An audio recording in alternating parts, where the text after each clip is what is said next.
vocês. Eu sou a professora Magna, estou aqui hoje, professora de filosofia, estou aqui hoje para falar um pouco com vocês sobre a vida e o pensamento de Immanuel Kant, tá? Esse grande filósofo moderno que influenciou e influencia bastante até hoje a filosofia. Bom, vamos lá então. Um pouquinho sobre a vida de Kant, tá? Kant nasceu em Königsberg, antiga Prússia, tá? Hoje é a Rússia, em 1724. Era filho de uma família de poucos recursos, portanto, assim, o que Kant teve dos seus estudos foi por esforço próprio mesmo, tá? Bom, aos 16 anos, ele ingressou-se numa universidade, a Universidade de Königsberg, onde se interessou bastante por filosofia. Logo aos 31 anos, Kant se torna um grande professor universitário, vai lecionar, tá? Em média, aí, umas 20 horas por semana, tá? Incluindo diversos e vários temas, por exemplo, como lógica, matemática, metafísica, geografia, física, tá? Além, é claro, de ensinar a filosofia dominante da época, que era a filosofia de Leibniz e David Hume, certo? Talvez, aí, também, é claro, não podemos deixar de lado o Jean-Jacques Rousseau, que foi um grande influenciador de Kant também, certo? Bom, o que nos interessa na aula de hoje exatamente é o pensamento crítico de Kant, tá?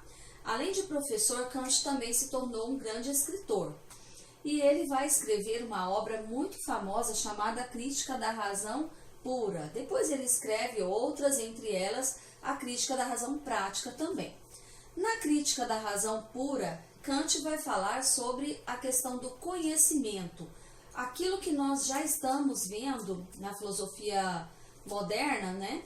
Há meses, a questão do conhecimento para os filósofos modernos, certo? E lembrando também que Kant só chegou até aqui porque ele era um homem de uma autodisciplina muito grande, né? Ele tinha horário para ir e vir, horário para estudar, horário para trabalhar, horário para tudo. Inclusive, na pequena cidade onde Kant morou e quase nem saiu de lá, né? As pessoas acertavam o seu relógio por verem Kant passar para o trabalho, para lá e para cá. Então ela já sabia que hora era aquela, né? De tão disciplinado que o filósofo era. Talvez essa disciplina kantiana, né, essa disciplina de vida que ele tinha, tenha influenciado nos seus escritos também, né? Na ordem de obras que ele escreveu e tanto praticou. Bom, muito bem. O que diz a Crítica da Razão Pura? É uma obra de Kant em que ele demonstra a possibilidade do conhecimento e ele tenta superar a dicotomia, ou seja, as diferenças entre o racionalismo de Descartes e o empirismo de John Locke, de David Hume, de Francis Bacon. Vamos ver na prática como que isso funciona. Então, é preciso primeiro, para a gente entender o criticismo de Kant, compreender ou revisar, né, essas duas correntes tão importantes do período moderno, tá? O racionalismo foi fundado por René Descartes, vocês se lembram das nossas aulas, quando eu disse para vocês que o racionalismo é aquela corrente filosófica que fundamenta o conhecimento na razão. Tudo, então, deve ser passado pelo crivo da razão para ser real e verdadeiro, certo? As ideias são inatas, nós já nascemos com as ideias prontas e elas vão se estendendo ao mundo ao longo do tempo.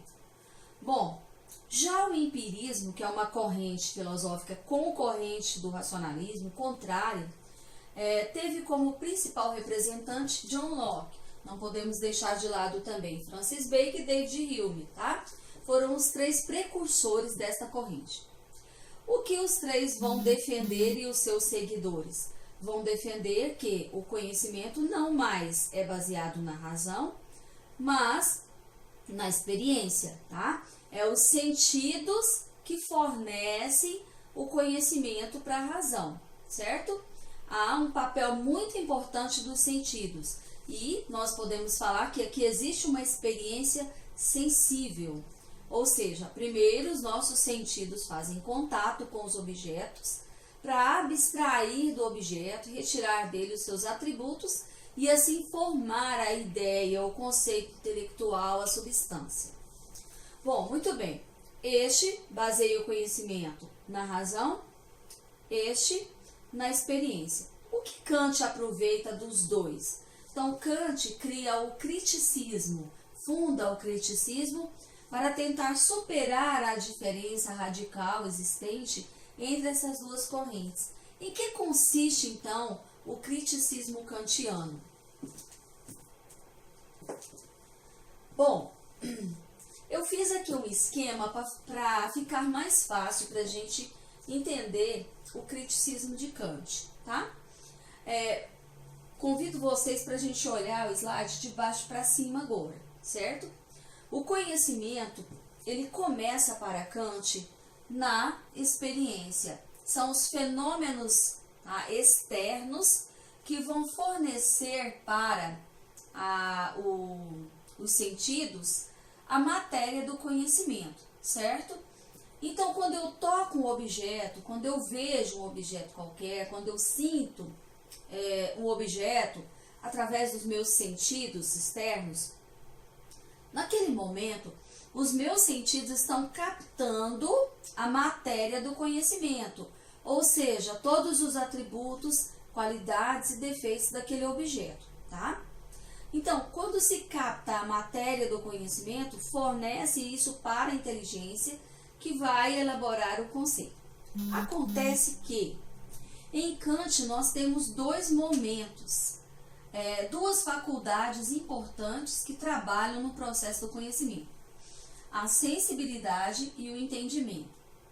Na sensibilidade, gente, entenda uma coisa: a sensibilidade é uma faculdade interna que o ser humano já traz quando nasce.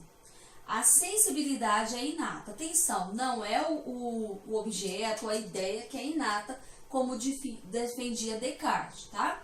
Mas a sensibilidade é inata. Essa faculdade carregada de espaço e tempo, vazios. É como se nós tivéssemos dentro de nós o espaço e o tempo que vai receber a matéria do conhecimento.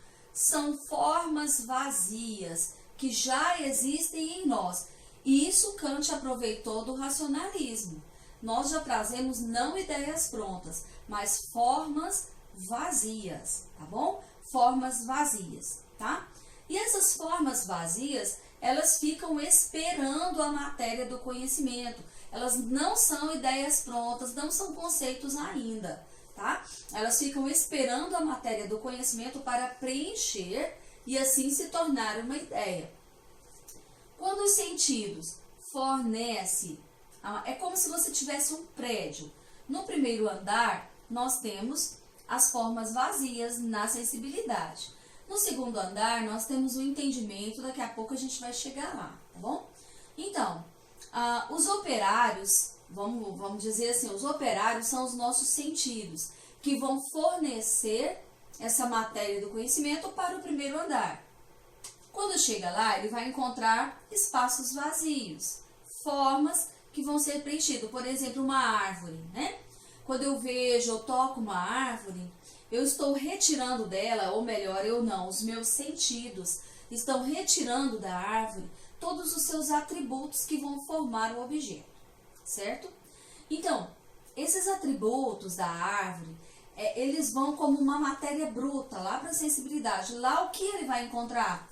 A forma vazia da árvore, e ela vai ser preenchida com essa matéria do conhecimento. Então, os sentidos fornecem para a razão a matéria do conhecimento. Chegando na sensibilidade, essa forma da árvore vai ser preenchida e ela vai se tornar agora a ideia de árvore, tá? Lá nós temos a noção de espaço e tempo de tudo o que existe no mundo, certo? Bom, uma vez preenchida, ela se torna a ideia, o conceito intelectual bruto ainda, né? Então, esse conceito sobe mais um pouquinho e vai para o segundo andar. Lá na razão, isso tudo acontece dentro da nossa razão. ela encontra a segunda faculdade do conhecimento, que é o entendimento. O que o entendimento traz a priori? Traz a noção de qualidade, quantidade, causalidade, a relação de modalidade, tá? Então aqui, gente, nós estamos no primeiro espaço, certo? Nós estamos no momento do conhecer, ok? No primeiro nível do conhecimento, que é o nível sensível. No segundo momento, nós já estamos no nível do pensar. E qual é o papel do entendimento? Pensar sobre aquilo que ele recebeu, sobre aquela ideia que ele recebeu. Esse é o nível científico. Aqui a razão vai retirar as qualidades, quantidade, noção de quantidade e qualidade, fazer relação de modalidade, comparar um objeto com o outro, comparar, por exemplo, a ideia de árvore grande com a ideia de árvore menor. Então aí é para se apurar o conhecimento, entendeu? Para a ideia ficar pura e perfeita e realmente falar, não, isso é uma árvore, isso é uma cadeira, isso é um computador, tá? Então aqui, olha, nós já temos os conceitos racionais, os conceitos puros, tá? Onde nós temos os juízos sintéticos, tá? A priori. Então nós já temos aqui a capacidade de julgar o conhecimento. Por isso, a obra é chamada Crítica da Razão Pura, porque Kant realmente faz uma crítica ao racionalismo e ao empirismo para chegar nesse nível, né? Nesse nível.